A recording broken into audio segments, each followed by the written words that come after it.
말씀 우리 오늘은 찾으셔서 고백하는 차원에서 함께 우리 천천히 합독을 하도록 하겠습니다. 시편 23편 1절로 6절의 말씀입니다. 818페이지에 있습니다. 함께 받들도록 합니다. 여호와는 나의 목자시니 내게 부족함이 없으리로다. 그가 나를 푸른 풀밭에 누이시며 쉴 만한 물가로 인도하시는도다. 내 영혼을 소생시키고 자기 이름을 위하여 의의 길로 인도하시는도다. 내가 사망의 음침한 골짜기로 다닐지라도 해를 두려워하지 않을 것은 주께서 나와 함께 하심이라. 주의 지팡이와 막대기가 나를 안위하시나이다. 주께서 내 원수의 목전에서 내게 상을 차려주시고 기름으로 내 머리에 바르셨으니 내 잔이 넘치나이다. 내 평생의 선하심과 인자하심이 반드시 나를 따르리니 내가 여호와의 집에 영원히 살리로다. 아멘. 함께 해볼까요? 하나님으로 부족함이 없었습니다. 한 해를 마무리해야 하는 마지막 주일 예배를 드리면서 실제 새로운 말씀으로 말씀의 은혜를 나누기에 앞서 한 해를 고백하는 차원에서 감사하는 차원에서 드려지는 예배였으면 싶겠다 해서 올해도 한번 이 말씀을 가지고 나눴던 은혜의 말씀인 시편 23편의 말씀을 가지고 우리의 신앙과 우리의 삶의 현장을 한번 돌아보면서 진솔한 고백, 하나님으로 부족함이 없었습니다. 이 고백이기를 바라고 또 소원하면서 함께하는 시간을 좀 만들려고 합니다. 올 한 해를 이렇게 돌아보면서 진정 내 신앙과 내 일터와 그리고 내 삶의 주변과 내 나라와 내 민족의 삶은 정말 부족함이 없었다 말할 수 있겠는가? 라고 한다면 비춰지는 상황을 가지고는 지금도 부족할 수밖에 없고 부족합니다 라고 노래할 수밖에 없는, 고백할 수밖에 없는 현실을 우리는 오늘도 직시하고 있습니다. 나라의 정치는 안정되어 있지 못하고 정치의 몰락은 경제와 모든 부분에 퇴보를 가져왔고 어찌 보면 우리 한국, 대한민국은 가장 추운 겨울을 맞이하고 있는 현실을 우리는 묵도하고 있습니다. 한 나라의 선출직 대통령이 국민에 의해서 또한 탄핵이 되어지고 그래서 직무가 정지된 상태에서 국민들은 찬반으로 나뉘어 엄동설안에서도 아우성을 치는 현실을 또한 우리는 목도하고 있습니다. 아마 우리 성도님들 중에서도 이 상황을 놓고 옳고 그름의 나눔이 있는 것으로 저는 알고 있습니다. 우리가 살고 있는데 성향이 있고 이데올로기 속에 살아가는 우리들로서는 지향점이 있기에 찬반은 분명 있을 수 있을 것입니다. 그러나 우리는 어떤 진영 논리에 매여서 옳고 그름을 논하기에 앞서서 엄중한 이 대한민국의 현실을 앞에 놓고 믿음을 가지고 있는 전능하신 하나님을 의지하고 있는 우리들이 갖추어야 할 신앙적 자세는 무엇일까? 우리가 바라봐도 모든 것에 부족함밖에 없는 현실을 놓고 우리는 하나님 앞에서 어떠한 모습으로 우리의 자리를 재조명해 가야 될 것인가 하는 것을 한번 우리가 살펴볼 필요가 있다 싶습니다. 환율은 치솟았고요. 주식은 끝도 없이 추락하고 있고요. 이런 현실 앞에 모든 국민들은 힘들다 아우성을 치고 있는 현실 앞에 오늘 오전에 일어난 무한항공의 비행기 추락 사건은 또한 우리를 참 암울하게 합니다. 아마 여행을 마치고 가족으로 돌아간다고, 가족을 본다라고 하는 부푼 꿈을 가지고 아마 짐을 챙길 그러한 시간에 비행기는 전혀 생각지 않게 그야말로 지금까지 나온 것은 그 새가 충돌을 해서 그랬다 하는데, 영상을 제가 잠깐 보다 보니까 끔찍할 정도로 활주로를 동체 착륙해서 벽을 들여받고 전소되어지는 181명의 탑승객이 타고 있었는데 2사람이 구조됐다는 소식을 접하고만 올라왔습니다. 이런 현실은 참 우리를 우울하게 하고 아프게 하고 참 힘들게 합니다. 그래서 잠시 하나님 앞에 기도합니다. 하나님 아버지, 정말 이러한 부족함이 많은 우리 대한민국의 현실을 하나님 한 번만 좀 살펴주십시오. 하나님의 사랑과 보호와 은혜의 손길로 하나님 좀 도와주십시오. 복음이 지배해야 하고 하나님이 보호하사 이 나라 만세라고 불렀던 우리나라의 아름다운 신앙의 모습은 온데간데 없고 주술을 가지고 탄핵을 논하고 하는 아픈 이 신앙적 현실 앞에서도 우리는 진영 논리에 매일 것이 아니라 복음의 전사된 자들로서 하나님의 은혜와 복음이 이 나라를 지배할 수 있도록 우리는 또한 기도해야 되고 하나님 앞에 호소해야 할 위치에 있는 것이 우리들의 사명인 줄로 압니다. 그래서 우리나라가 하나님으로 말미암아 부족함이 없었습니다. 이곳에 사는 내가 하나님으로 말미암아 부족함이 없었습니다라고 고백할 수 있는 그러한 신앙의 터전과 삶의 현장이 만들어지기를 소망하면서 함께 하나님 앞에 소망을 품는 우리 성도님들이 되어주시기를 주의 이름으로 부탁을 드립니다. 이러한 열악한 환경 속에서도 우리의 삶을 한번 뒤돌아보면 그래도 부족함이 없었습니다 라고 고백하게 되는 것은 은혜 중에 은혜일 것입니다. 여러분들이 잘 알고 계시는 이 시편 23편은 우리가 봐도 외적인 부족함 투성이인, 그야말로 부족함 속에 살아왔다 해도 과언이 아닌 다윗의 고백입니다. 그는 수많은 세월 동안 사울로부터 생명의 위협을 받는 부족함이 많은 삶을 살았고, 그가 왕위에 올라서 헤브론에서 다시 예루살렘으로 옮기면서 왕위에 등정하고서 주변 국가들과의 끝없는 전쟁은 그를 부족하게 했고 힘들게 했습니다. 그리고 안정세를 취할 것 같았던 노년에는 당신이 낳은 아들 압살롬에 의해서 왕권이 찬탈 위기에 놓이는 그야말로 인생이야말로 부족함 투성이에 살아온 자가 바로 다윗입니다. 이러한 다윗이 오늘 고백하고 있는 한마디는 여호와는 나의 목자시니 내게 부족함이 없으리로다 라고 고백을 하고 있습니다. 우리가 봐도 성경을 통해서 드러난 이 다윗의 삶의 현장을 보면 모든 것이 부족했습니다 라고 고백해야 되는데, 투정부려야 되는데, 오늘 다윗은 그와 반대로 부족함이 없었습니다 라고 고백을 하고 있습니다. 그렇다면 과연 우리가 봐도 부족함이 많은 상황 속에서 다윗은 무엇을 근거로 해서 부족함이 없었다고 노래할 수 있었던가 하는 것입니다.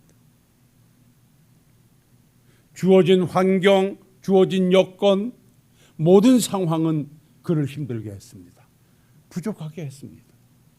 그런데 다윗의 고백은 그럼에도 불구하고 내게는 하나님이 목자 되어 계셨기 때문에 하나님으로 말미암아 하나님으로 인하여서 나는 부족함이 없었습니다.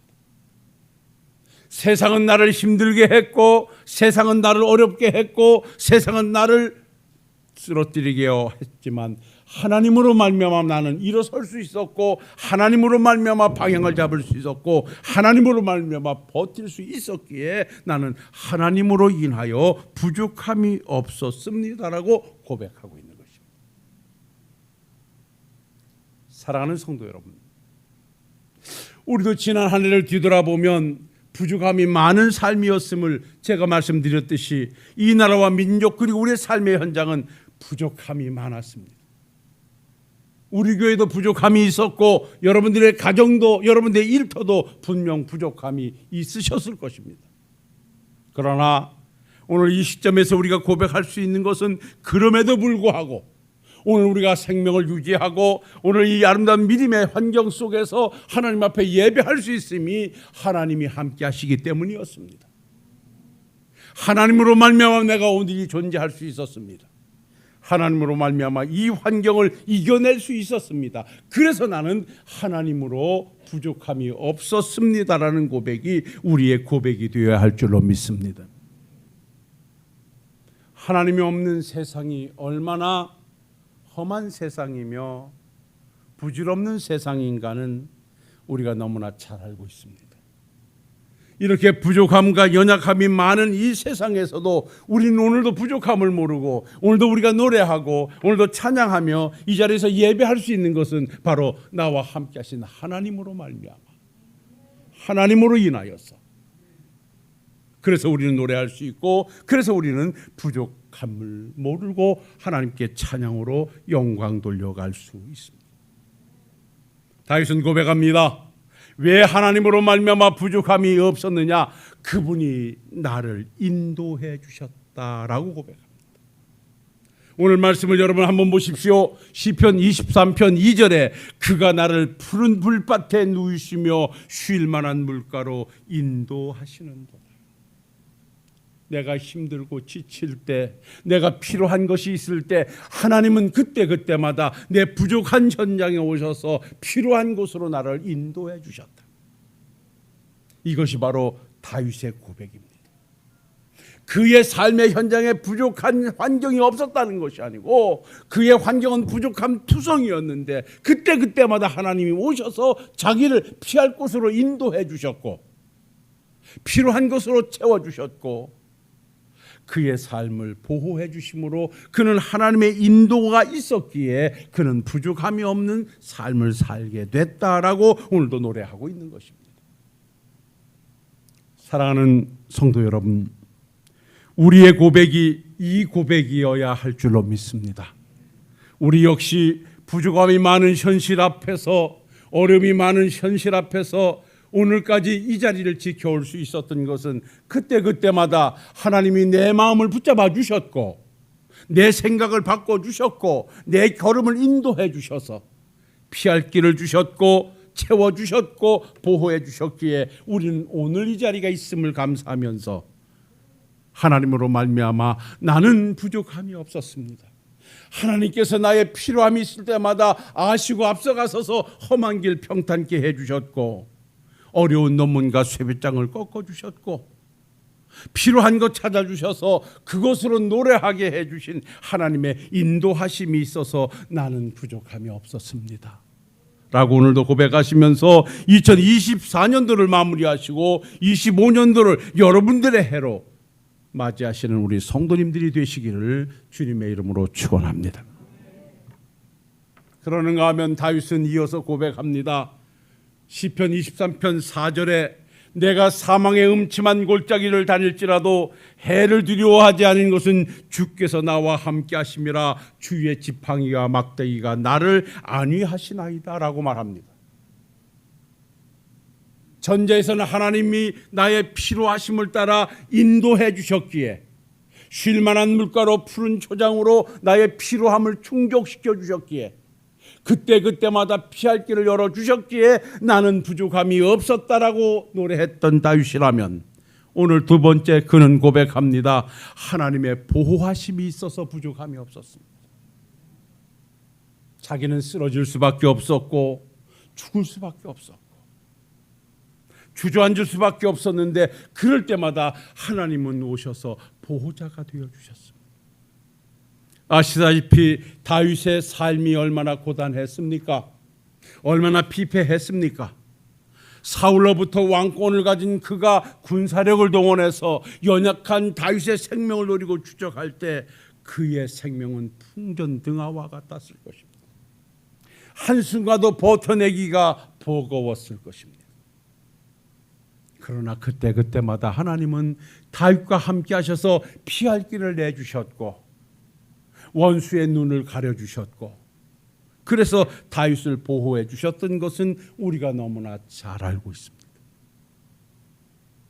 그가 힘이 없고 연약해져 있을 때 아들 압살롬의 반역에 의해서 쫓기는 상황이 될 때 그는 지략자도 떠나고 힘도 없는 열악한 상황 속에서도 하나님은 돕는 자를 붙여주셨고 함께 힘이 돼줄 자를 도와주셔서 그 길을 피하게 해주셨고 보호해 주셔서 무사히 황궁하여 왕으로서의 생을 마칠 수 있게 해주셨습니다. 이러한 삶의 궤적을 뒤돌아봤던 다윗의 고백은 다른 데 있지 않습니다. 하나님으로 말미암아 나는 부족함이 없었는데 나의 삶은 사망의 음침한 골짜기로 다닐 수밖에 없었고 그런 환경이었는데 그때마다 하나님은 나와 함께 하셔서 지팡이와 막대기로 나를 안위해 주셨습니다. 사랑하는 성도 여러분, 여기에서 고백하고 있는 지팡이와 막대기는 목자에게 있어서 절대 필요한 도구입니다. 그런데 원문을 찾아가 보면요, 막대기라고 하는 것은 쉬베트라고 해서요, 이거는 목자들이 양을 치기 위해서 필요한 도구입니다.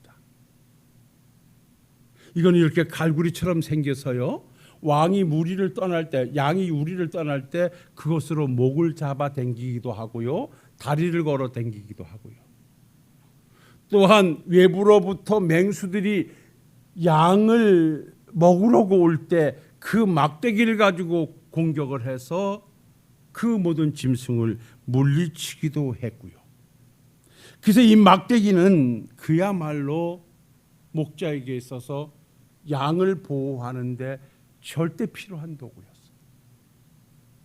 다윗은 어려서부터 목동으로 양을 치는 자로 살아왔기에 양을 치는 목동에게 있어서 이 지팡이와 막대기가 얼마나 필요한 것인가를 잘 알기에 그는 하나님이 나를 보호해 주셨는데 바로 막대기와 지팡이로 나를 보호해 주셨다라고 그는 노래하고 있는 것입니다. 무엇을 의미합니까? 하나님께서 때를 따라 다윗을 공격하려고 하는 원수들을 막대기로 막아주시고 다윗이 잘못 가려고 할 때 그 지팡이로 인도해 주셔서 그래서 하나님의 백성으로 하나님의 종으로 변함없이 이 길을 올 수 있었다라고 하는 차원에서 하나님의 막대기가 자기를 안위해 주셨다라고 말을 합니다. 또한 지팡이는 무엇입니까? 이건 미시에넷이라고 해서 힘들 때 의지하는 도구입니다.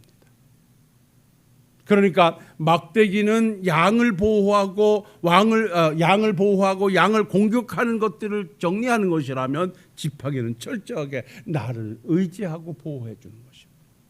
내 다리에 힘이 없을 때 그 지팡이를 의지해서 일어나고 내가 길을 걸어갈 때 힘이 없을 때 그 지팡이를 의지해서 그 길을 갈 수 있었던 것이 지팡이입니다. 그러니까 하나님께서 나의 지팡이와 막대기가 되셨다. 이 지팡이는 하나님은 나의 의지가 되셨습니다. 내가 힘들 때마다 기댈 수 있는 분이 되셨습니다. 내가 힘들 때마다 의지할 수 있는 분이 하나님이셨습니다. 그래서 하나님은 나의 도우심이었고 하나님은 나의 보호하심이었습니다. 그래서 나는 부족함이 없었습니다라고 다윗은 오늘도 노래하고 있습니다. 사랑하는 성도 여러분, 우리의 삶도 그랬습니다. 하나님의 지팡이와 막대기가 우리를 안위해 주셨기에 우리가 어찌할 바 모르고 두 손 놓고 있을 때 하나님은 막대기가 되어 주셔서 우리를 그곳에서 보호하시고 건져내 주셨는가 하며 어찌할 바 모르고 방향 설정할 수 없고 힘들어 주저앉을 때 나의 의지가 되어 기도하게 하셨고 주를 따라 오늘에 이르게 하셨습니다. 이것이 하나님의 은혜였기에 오늘도 다윗이 하나님으로 말미암아 부족함이 없었습니다라고 했던 이 고백이 우리 사랑하는 식구들의 고백이 되실 수 있기를 주님의 이름으로 축원합니다. 그런가 하면 다윗은 마지막으로 이렇게 노래합니다. 우리 23장 5절 말씀을 같이 받들도록 합니다. 주께서 내 원수의 목전에서 내게 상을 차려주시고 기름으로 내 머리에 부으셨으니 내 잔이 넘치나이다. 하나님의 도우심이 있어서 결국은 하나님이 승리케 해주심으로 부족함이 없었다. 여러분, 다윗은 사울로부터 쫓길 때 그가 승리자가 될 것이라고는 아무도 몰랐습니다. 꼼짝없이 사울에 의해서 죽을 수밖에 없는 상황이었습니다. 그가 압살롬에 의해서 쫓길 때 그는 거기서 건져냄을 받을 것이라고는 누구도 기대하지 못했습니다. 그래서 아들에 의해서 맨발로 쫓겨나와서 감람산을 오르내면서 흘렸던 눈물은 통한의 눈물일 수밖에 없었습니다. 그런데 하나님께서는 죽을 수밖에 없었던, 일어날 수도 없었던 열악한 환경에 있던 그에게 하나님의 승리의 손길을 함께 해주셔서 그들의 원수에서 상을 차려주셔서, 그들은 다윗이 죽기를 원했지만 하나님은 그들 앞에서 다윗을 살려내심으로 말미암아 그들은 승리할 수 있었고 다윗은 하나님의 백성으로 멋진 모습을 보여줄 수가 있었습니다. 그래서 그는 말합니다.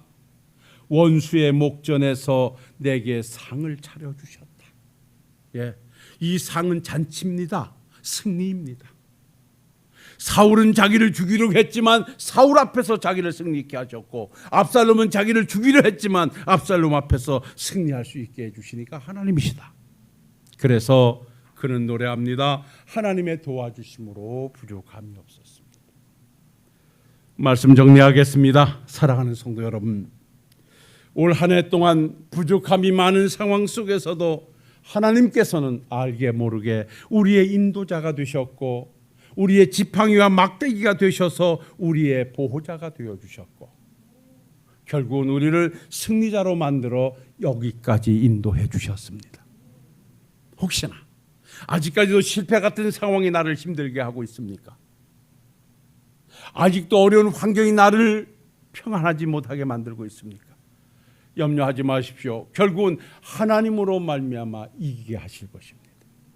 하나님으로 말미암아 원수의 목전에서 상을 차려주실 것이니 오늘 한 해를 마무리하면서 우리 함께 고백합시다.